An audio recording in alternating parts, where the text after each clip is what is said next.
guys, it's Joy with HA Novel Thoughts, and today I'm going to do the Netflix book tag. I haven't done many book tags and my hair's a little crazy, so you're just going to have to bear with me.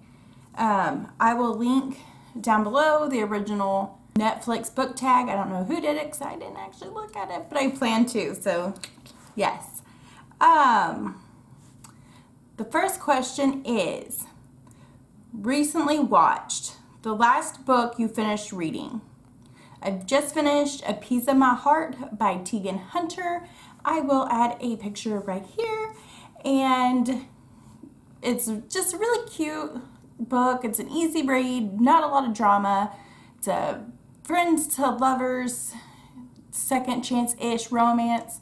The hero is divorced. She is not, so it's a second chance at love for him. But they've been best friends forever, and she's a twin, and I'm really excited for the next book in this series because, well, I am. Because the girl is pregnant. She just had her baby in the epilogue, and I'm assuming she gets a book next. I could be wrong. My assumption could be totally off base, but that's what I want. Tegan, you hear that? I want her book. Because I love babies and books. And if you want to know which books I love with babies, I'm going to be doing a video on that very soon, so you'll have to check that out too. The second topic is your top picks.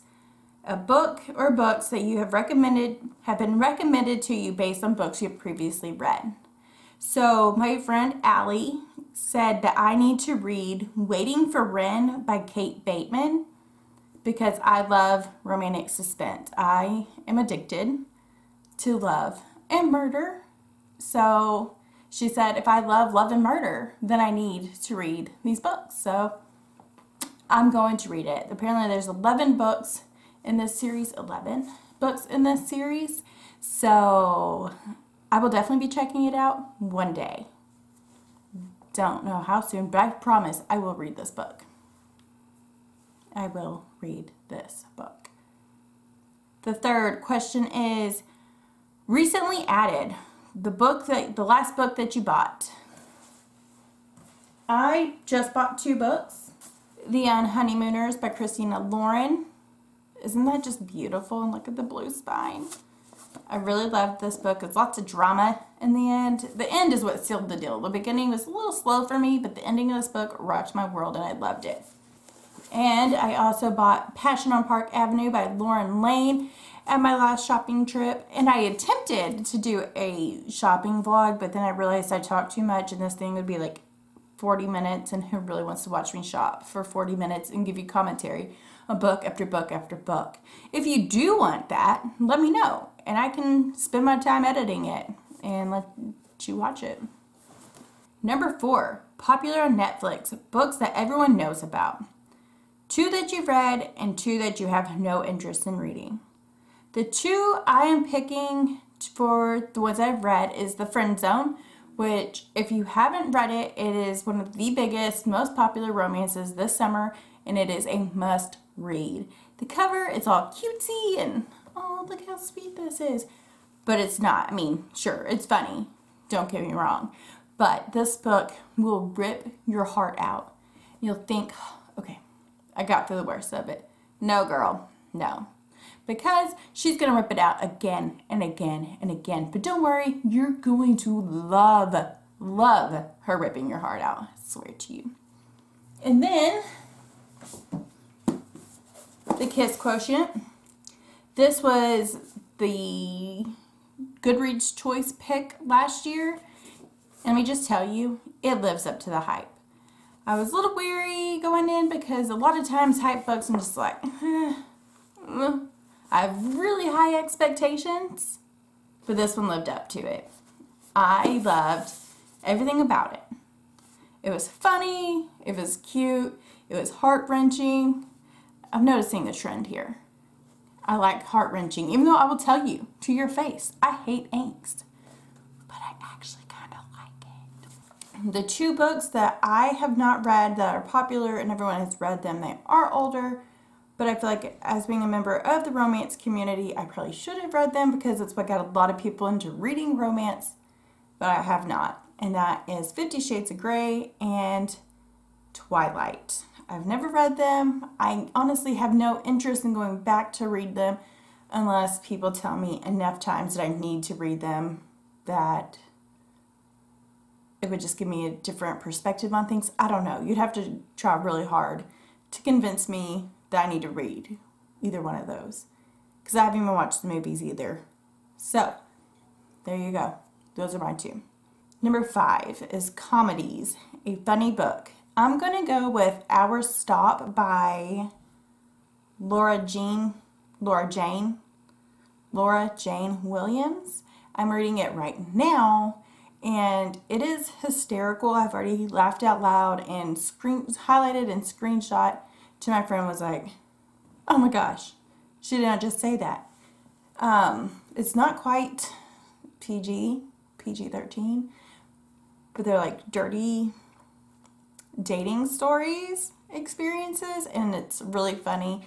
Let me just tell you, the words iron deficiency are what really made me laugh, and if you read it, you will know what I'm talking about.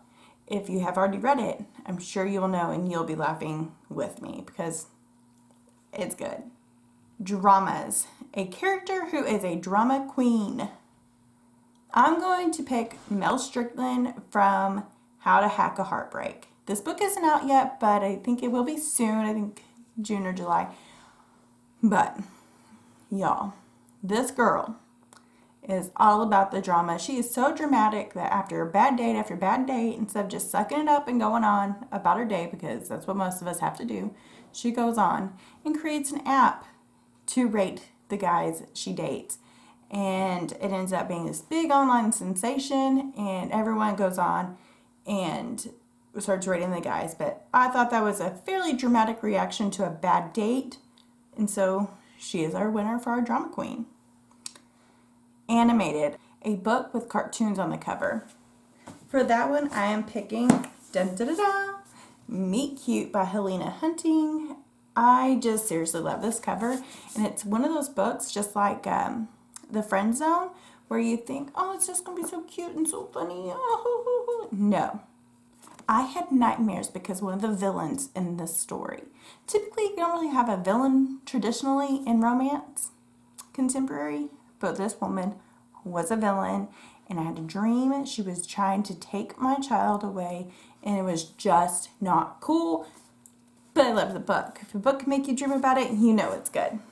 Number 8, Watch It Again, a book or series you want to reread. Y'all, I think that pretty much everyone should agree on this. But it's The Hunger Games, and check out my beautiful 10th anniversary edition. I could watch and read Hunger Games over and over and over and over if I had to, especially with the announcement of the prequel. The announcement of the prequel coming out in May of next year. I cannot wait, and I definitely need to do a reread. Oh, and side note, it's in Kindle Unlimited, and you can listen to the audio for free.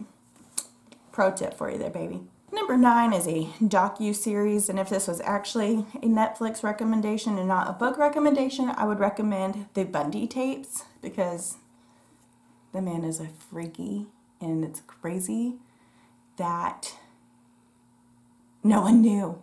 Y'all, the whole thing is just like twisted. But because we're not doing Netflix recommendations and we're doing books, we're doing a nonfiction book that everyone should read. I'm going to say all influencers should read Influencer by Brittany Hennessy. I am about 50% into this book. I have loved every word. I have joined her group coaching. She is awesome. She is so knowledgeable. And if you have any questions about the influencer world, she is your girl. I highly recommend following her on Instagram too, because she's always dropping knowledge bombs. Action and adventure is our 10th one. And it's not really action and adventure, it's more of a mystery and suspense. And I'm going to go with Say You're Sorry by Karen Rose. Yes, Karen Rose. And let me just tell you, this book is insane. It's like a really long version of Criminal Minds. So if you like Criminal Minds and twisty, murdery, suspensey, you need to read it as soon as possible. Number 11 is a book that is coming out soon that you can't wait to read. I've already read it, but you need to read it, and that is The Bookish Life of Nina Hill. It's more of a women's fiction than a romance, although there is a romance. Every single book reader can relate to her and will relate to her, even if you're not a woman. I think even men could relate to her. She's just so funny and knowledgeable. I felt smarter after reading it, and I highly, highly recommend you reading it. All right, y'all. That's it for me today. I will be back next time. Have a good one.